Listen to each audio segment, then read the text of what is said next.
Today on the Transplant Helper, we're going to be talking about the potential for overseas travel as well as in some cases, maybe even overseas living after transplant. Go ahead and stay tuned. Hit the subscribe button and click the bell notification to become part of the Transplant Helper community. Hey folks, welcome to Transplant Helper again today. My name is Jim Merle, and today we're going to be talking about a very important, albeit sometimes controversial subject, and that is the potential for traveling outside of country after transplant. And as one even particularly asked, what is the potential for moving to another country even after transplant? So we're going to be discussing today kind of some risk factors, or at least some considerations you need to give yourself before you go ahead and do that. Now, let me say a few things as disclaimers to begin with. Number one, I'm not a medical doctor. I'm certainly not a part of your team. So please do not let what I say today be your final decision in anything that you do. Basically anything when it concerns a transplant life, it's always best to sit down with your teams, to have open discussions with them to make sure that you and they are on the same place or level when it comes to making healthcare decisions. Okay, so always seek the advice of your team, particularly in today's subject when it comes to traveling outside the country. Well, with that said, let me also add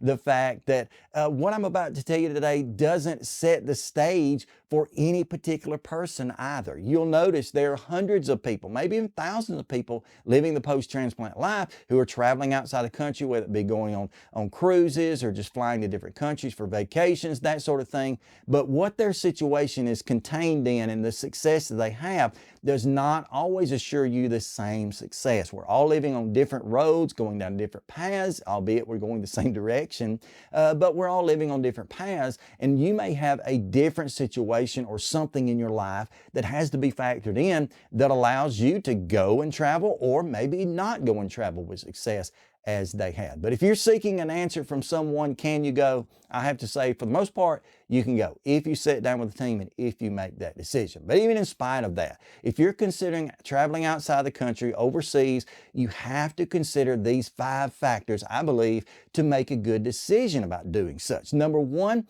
you have to consider the potential for care, okay? I get it, in the United States, and to an extent, our healthcare system is broken, it's failing, but to another extent, it is also among the greatest available in the entirety of the world. Now, with the exception of maybe Canada and some parts of the United Kingdom, you're not going to find a better healthcare system, or at least access to better quality healthcare than you find right here. And you always have to consider that when you're going to be traveling abroad. Consider, if I get in this foreign country, foreign to me at least, I get in this place and I find myself falling ill. I find myself getting in a situation where I need a procedure, a surgery, a treatment. Am I going to be able to access that? And if I do, will it be of the same quality that I might receive back home in the United States? You have to consider that, because you don't want to get into a place, and I had a guy describe it to me one time like this: you don't want to get in a place where the backup and the bench boys are working on you, like in a football or sports situation, and when you could have the A team or the starters working on you back home. So just make sure that you have access for the potential for quality health care. That may not always be available. In many countries, it's not. Even in first world countries, health care is not always the standard. The great quality health care, at least, is not always the standard of said country. So just think about it. Put that in as a factor you have to consider. Number 2 and second factor, you've got to consider your availability or the access you have to prescriptions, okay? Now, I get it. Pretty much any medication, any drug is available pretty much anywhere in the world, outside of a few that may be approved in this country or not approved in that. And in some cases, there are some medications that have been approved in other countries all around the world that say the United States hasn't approved, the FDA hasn't approved. So you may have some access there you don't have here. But what I'm really talking about is, what if you get in the worst case scenario and you look into your medicine bag and it's not there, or you look into it and something is missing? I've had that happen here around the house, where I dug through my medicine bag one morning to take my medication, and lo and behold, my Prograf, aka tacrolimus, was simply not there. And I knew in my mind that I just refilled it. There should be a full bottle, but I could not find it. And so for hours that morning, I'm running around the house like a madman, calling the pharmacy, confirming that they mailed it, confirming that I got it, checking with the post office, all these things that occurred to make sure I had a prescription that it seemed I did have, but I couldn't find it. Turns out later in the day, I found it kind of tucked back on the back of a counter somewhere where I had apparently taken it the night before, set it on the counter, not put it back in my bag, and then someone came through and just pushed some things out of the way and ended up getting moved over. So there again, I didn't have my medication. Now you consider you get into an airport, a bag gets lost. It may have been your medication bag, or at least had it in it. You consider maybe you're in a hotel somewhere. You go out for the day to have a good time, to enjoy your vacation. You come back, someone has taken or stolen your medication. What would you do? What could you do in that situation? Is there a backup plan?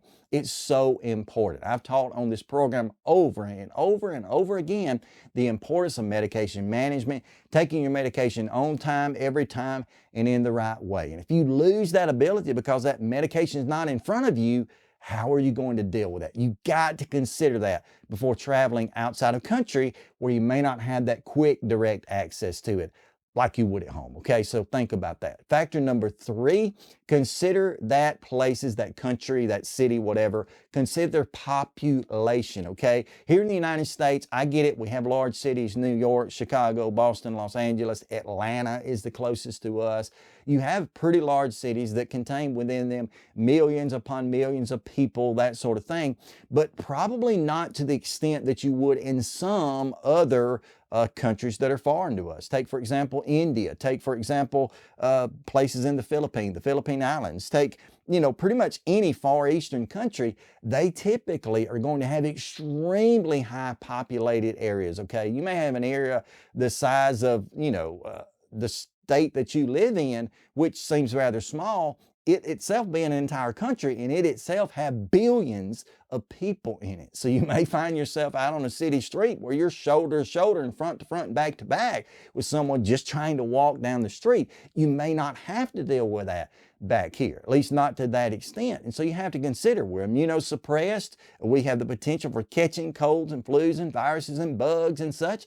And we don't necessarily need to be in those highest of populated areas, at least for a consistent period of time, okay? Now, here in the United States, there are possibilities, and I know there's always a possibility to get in a big crowd, but there's always just as much, if much more, opportunity to get out of the big crowd. You could choose to go to a mom and pop restaurant versus a larger chain, maybe get in a small crowd. You could choose to go to a mom and pop grocery store versus a big box store and put yourself in a situation where you're away from the crowds. Just over and over, we have choices. You could move from the place where you are, maybe just 20 miles, still have access back to your transplant center, but live in a much less populated area, okay? So we can escape population here to an extent.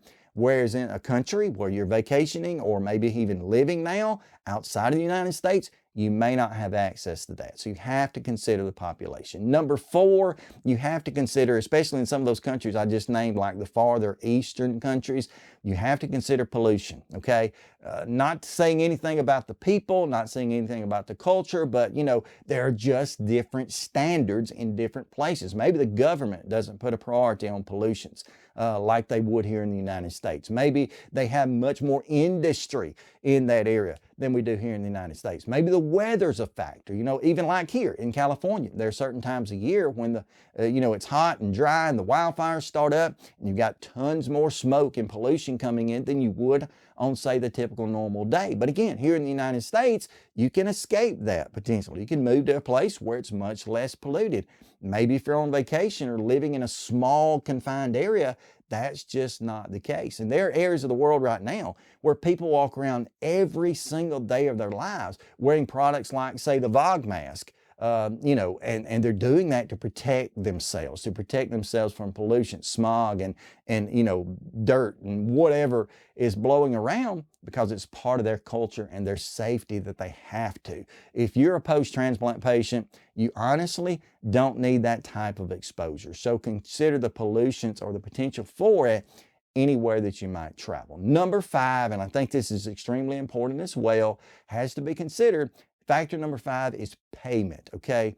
If you get in a place, maybe they have the highest quality health care, maybe you've got access to prescriptions, maybe it's lower population, lower pollution, but consider your ability to pay in that area if the worst case scenario should come about. If you need to be hospitalized, if you need a procedure, a surgery, a treatment, is there even a way to pay for that? Because a lot of times, especially when it comes to just traveling Our insurances may not pay as well if we're somewhere else as they will, say here at home, okay? Even for example, even here at home. And I think this is part of the broken industry called healthcare, and particularly the insurance side of it here. If you go to the wrong hospital, if you go to hospital A versus hospital B that are separated by 5 miles, your insurance company may turn to one and say, well, we're not paying, or we're not paying as well because they're not in a provider area. They're not a preferred provider, whatever that garbage is. What if they do that to you if you're in the Bahamas? What if they do that to you if you traveled to Italy or something like that? Will they pay to begin with? And if so, are they willing to pay whatever it takes? They may decide, well, this treatment is too expensive here, and they may be wanting you to come back, and maybe that's not a possibility.